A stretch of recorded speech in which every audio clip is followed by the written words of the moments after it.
Hello students, video शुरू करने से पहले प्लीज चैनल को लाइक, शेयर और सब्सक्राइब जरूर करें। एक इम्पॉर्टेंट इन्फॉर्मेशन, अगर आपको इस वीडियो के नोट्स चाहिए तो डिस्क्रिप्शन बॉक्स में दिया गया डाउनलोड लिंक चेक करें। Thank you. चलिए शुरू करते हैं। इस वीडियो में हम पढ़ेंगे BPCC 105 साइकोलॉजिकल रिसर्च के प्रीवियस ईयर क्वेश्चन और most important questions with answers. ये क्वेश्चंस आपके एग्जाम के लिए बहुत इंपॉर्टेंट है। अगर आपने ये अच्छे से कर लिए तो एग्जाम निकलना पक्का है। Let's begin. Question 5, explain the different types of variables in psychological research. Question explanation. इस क्वेश्चन में हमें बताना है कि वेरिएबल्स क्या होते हैं और साइकोलॉजिकल रिसर्च में उनके कौन कौन से टाइप्स होते हैं। हर एक टाइप को शॉर्ट में एक्सप्लेन करना है और बताना है कि रिसर्च प्रोसेस में उनका क्या रोल होता है। आंसर। इंट्रोडक्शन। साइकोलॉजिकल रिसर्च में वेरिएबल्स वो फीचर्स या कैरेक्टरिस्टिक्स होते हैं जो अलग अलग लोगों, सिचुएशंस या कंडीशंस में चेंज करते हैं। ये रिसर्च का बेसिक हिस्सा होते हैं जिनके बिना हाइपोथेसिस टेस्ट करना, एक्सपेरिमेंट डिजाइन करना और रिजल्ट्स एनालाइज करना पॉसिबल नहीं होता। वेरिएबल्स के कई टाइप्स होते हैं जो उनके फंक्शन या नेचर के बेसिस पर क्लासिफाई किए जाते हैं। Main body. 1. इंडिपेंडेंट और dependent variables. Independent variable IV ये वो वेरिएबल होता है जिसे रिसर्चर कंट्रोल करता है या चेंज करता है। ये किसी भी कॉज इफेक्ट स्टडी में कॉज होता है। एग्जाम्पल, अगर हम स्लीप का मेमोरी पे इफेक्ट देख रहे हैं तो आवर्स ऑफ स्लीप IV होगा। डिपेंडेंट वेरिएबल DV ये वो वेरिएबल होता है जिसे मेजर किया जाता है और जो IV के चेंज होने पर इफेक्ट शो करता है। एग्जाम्पल, उसी स्टडी में मेमोरी परफॉर्मेंस DV होगा। ये दोनों वेरिएबल्स एक्सपेरिमेंटल रिसर्च के लिए फंडामेंटल होते हैं। 2. कंट्रोल और कंफाउंडिंग वेरिएबल्स। कंट्रोल वेरिएबल्स ये वो चीजें होती हैं जिन्हें रिसर्चर कांस्टेंट रखता है ताकि रिजल्ट्स में बायस ना आए। एग्जाम्पल, टेस्ट देने का टाइम या एनवायरनमेंट। कंफाउंडिंग वेरिएबल्स ये अनवांटेड वेरिएबल्स होते हैं जो DV को अननोइंगली अफेक्ट कर सकते हैं और एक्चुअल इफेक्ट समझना मुश्किल बना देते हैं। एग्जाम्पल, अगर किसी ने कैफीन लिया है और वो मेमोरी को अफेक्ट कर रहा है तो वो कंफाउंडिंग वेरिएबल बन सकता है। इन वेरिएबल्स को कंट्रोल करना रिसर्च के वैलिडिटी के लिए जरूरी होता है। 3. मॉडरेटर और मीडिएटर वेरिएबल्स। मॉडरेटर वेरिएबल ये वेरिएबल IV और DV के बीच रिलेशन की स्ट्रेंथ या डायरेक्शन को इन्फ्लुएंस करता है। एग्जाम्पल, स्ट्रेस और परफॉर्मेंस के बीच रिलेशनशिप पर्सनालिटी के बेसिस पे वेरी कर सकता है। मॉडरेटर। मीडिएटर वेरिएबल ये बताता है कि IV का DV पर इफेक्ट कैसे हो रहा है, यानी बीच का प्रोसेस समझाता है। एग्जाम्पल, स्लीप से कंसंट्रेशन इंप्रूव होती है क्योंकि मेंटल फटीग कम होता है। मीडिएटर। ये वेरिएबल्स रिसर्च को और इन डेप्थ बनाते हैं। 4. कंटिन्यूअस और कैटेगोरिकल वेरिएबल्स। कंटिन्यूअस वेरिएबल्स इनका कोई फिक्स्ड लिमिट नहीं होता, ये वाइड रंगे में वैल्यूज ले सकते हैं। Example, age, IQ score, height. Categorical variables इनमें फिक्स्ड ग्रुप्स या कैटेगरीज होती है। Example, gender, education level, marital status. इन्हें सही से आइडेंटिफाई करना इंपॉर्टेंट होता है ताकि सही स्टैटिस्टिकल टेस्ट यूज किया जा सके। कंक्लूजन। तो कंक्लूजन में कह सकते हैं कि वेरिएबल्स रिसर्च का बेसिक फाउंडेशन है। हर टाइप, चाहे इंडिपेंडेंट हो, मॉडरेटर हो या कंफाउंडिंग, एक स्पेसिफिक रोल प्ले करता है। इन्हें अच्छी तरह समझने से हम बेटर रिसर्च डिजाइन कर सकते हैं और रिलायबल कंक्लूजन्स निकाल सकते हैं। अगर आपको इस वीडियो के नोट्स चाहिए तो डिस्क्रिप्शन बॉक्स में दिए गए डाउनलोड लिंक को जरूर चेक करें। Thank you. Let's see the next question. Question 6, discuss the qualitative methods of data collection. Question explanation. इस क्वेश्चन में हमें क्वालिटेटिव डेटा कलेक्शन के अलग अलग मेथड्स को एक्सप्लेन करना है जो साइकोलॉजिकल रिसर्च में यूज किए जाते हैं। हमें ये बताना है कि ये मेथड्स क्या होते हैं, उनकी खासियत क्या है और कौन कौन से कॉमन मेथड्स जैसे interview, focus group, observation use होते हैं, एग्जाम्पल्स के साथ। Answer. Introduction. Qualitative data collection का मतलब होता है ऐसे डाटा को इकट्ठा करना जो संख्यात्मक, न्यूमेरिकल नहीं होता, बल्कि व्यवहार, सोच और अनुभवों को समझने में मदद करता है। साइकोलॉजिकल रिसर्च में जब किसी इंसान के बिहेवियर को गहराई से समझना होता है तब ये मेथड्स यूज होते हैं। ये ओपन एंडेड, फ्लेक्सिबल और एक्सप्लोरेटरी होते हैं और क्यों और कैसे जैसे सवालों के जवाब देते हैं। Main body. 1. क्वालिटेटिव मेथड्स की खासियत। सब्जेक्टिव एक्सपीरियंस को समझने पर फोकस होता है। डेटा नेचुरल एनवायरनमेंट में कलेक्ट किया जाता है। मेथड्स फ्लेक्सिबल और ओपन एंडेड होते हैं। डिटेल में समझने पर ज्यादा ध्यान होता है। पैटर्न्स और मीनिंग्स को एक्सप्लोर किया जाता है। 2. Major qualitative methods of data collection. A. Interviews एक इंपॉर्टेंट मेथड है जिसमें फेस टू फेस बातचीत होती है। स्ट्रक्चर्ड, सेमी स्ट्रक्चर्ड या अनस्ट्रक्चर्ड हो सकती है। जैसे एक साइकोलॉजिस्ट पेशेंट से उनकी इमोशनल प्रॉब्लम्स के बारे में पूछता है। यह मेथड पार्टिसिपेंट के विचार और फीलिंग्स को समझने में मदद करता है। B. Focus group discussion FGD एक छोटी ग्रुप होती है जिसमें एक टॉपिक पर डिस्कशन होता है। एक मॉडरेटर ग्रुप को गाइड करता है। मार्केट रिसर्च और ग्रुप एटीट्यूड स्टडी के लिए होता है। एग्जाम्पल, टीनेजर्स के मेंटल हेल्थ पर ग्रुप डिस्कशन।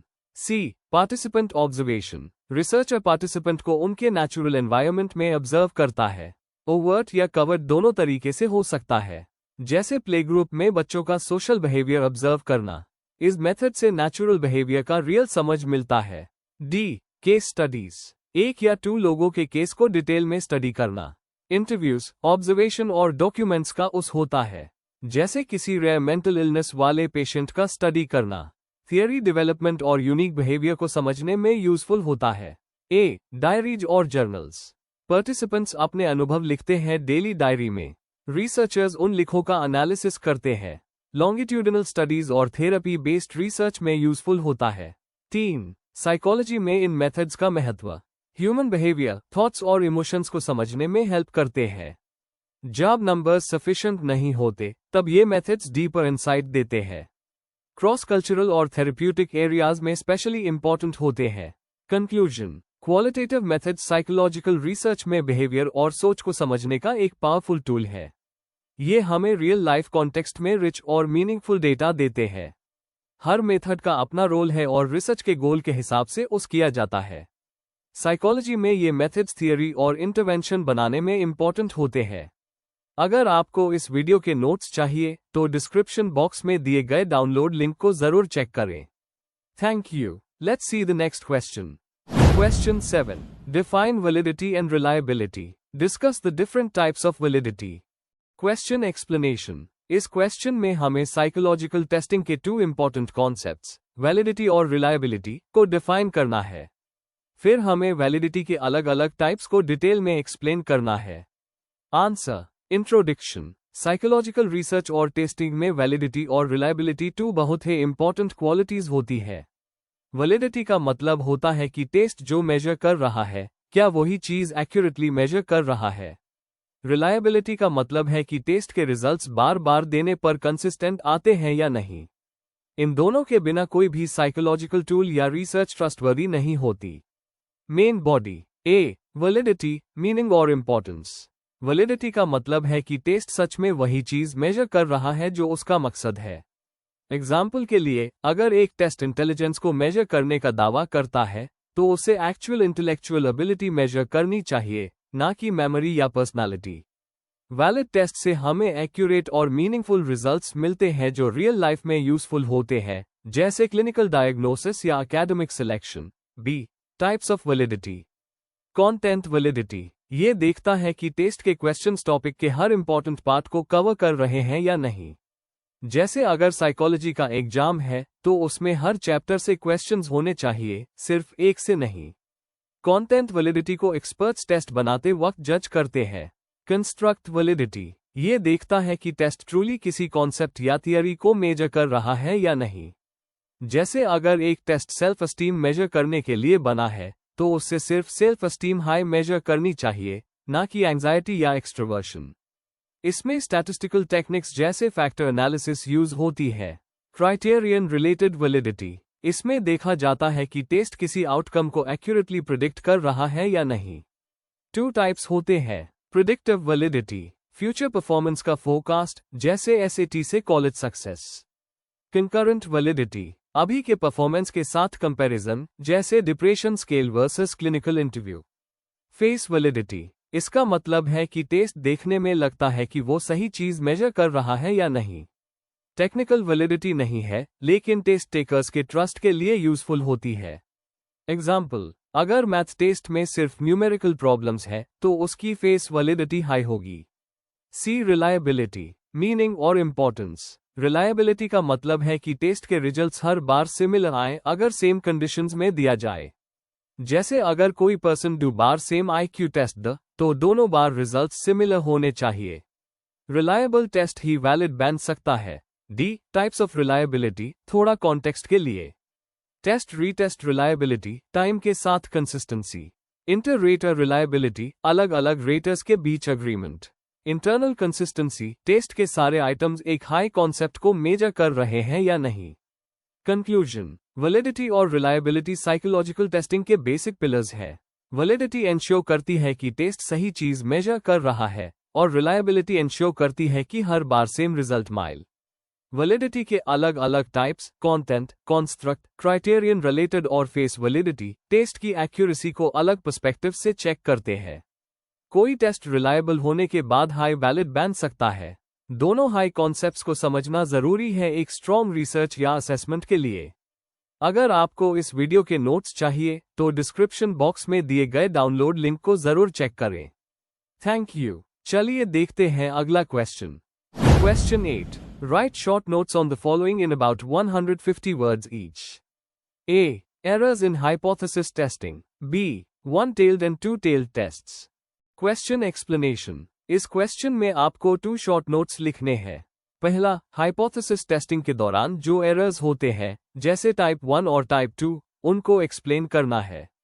दूसरा, वन टेल्ड और टू टेल्ड टेस्ट क्या होते हैं, उनका उस कब होता है और इन दोनों में क्या फर्क है, ये बताना है।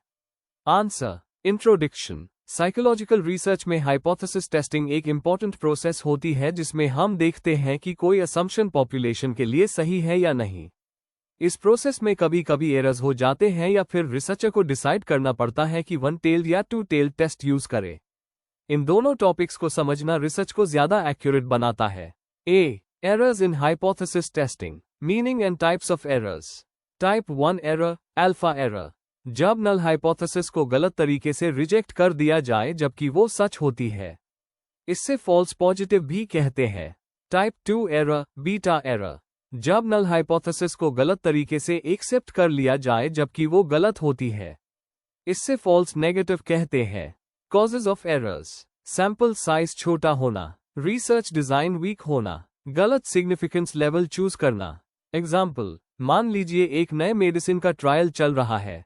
टाइप 1 एरर, मेडिसिन को सही समझ के अप्रूव कर दिया जबकि वो काम नहीं करती। टाइप 2 एरर, मेडिसिन को रिजेक्ट कर दिया सोच के कि काम नहीं करती जबकि वो काम करती है। मिनिमाइजिंग एरर्स, सही सैंपल साइज लेना, प्रॉपर सिग्निफिकेंस लेवल सेट करना, रिसर्च डिजाइन और एनालिसिस को स्ट्रॉन्ग बनाना। B. One tailed and two tailed tests, meaning and difference. One tailed test, जब रिसर्च हाइपोथेसिस किसी पर्टिकुलर डायरेक्शन का प्रिडिक्शन करता है, जैसे ए बी से बड़ा है। टू टेल्ड टेस्ट, जब डायरेक्शन का पता नहीं होता, सिर्फ ये देखना होता है कि कोई फर्क है या नहीं। Application, one tailed tab use होता है जब सिर्फ एक डायरेक्शन में चेंज एक्सपेक्ट हो। टू टेल्ड टैब यूज होता है जब दोनों डायरेक्शंस में चांस हो। एग्जाम्पल, वन टेल्ड, यह ड्रग मेमोरी पावर बढ़ता है। टू टेल्ड, यह ड्रग मेमोरी पावर को अफेक्ट करता है, बढ़ा भी सकता है, घटता भी सकता है। Statistical consideration, one tailed test तभी सही होता है जब डायरेक्शन का आइडिया क्लियर हो, वरना रिस्क होता है। टू टेल्ड टेस्ट थोड़ा सेफ होता है पर USME एविडेंस स्ट्रॉन्ग चाहिए। कंक्लूजन, हाइपोथेसिस टेस्टिंग के एरर्स और one tailed versus two tailed test का चॉइस रिसर्च के रिजल्ट्स को डीपली अफेक्ट करता है। इन कॉन्सेप्ट्स को समझकर रिसर्चर बेटर डिसीजन ले सकता है और अपने रिजल्ट्स को एक्यूरेट बना सकता है। यह साइंटिफिक सोच को प्रैक्टिकल एप्लीकेशन से कनेक्ट करता है। Before we end, please like, share and subscribe the channel for more such study materials and one important information, अगर आपको नोट्स चाहिए तो डिस्क्रिप्शन बॉक्स में डाउनलोड लिंक दिया हुआ है, जरूर चेक करें। Thank you.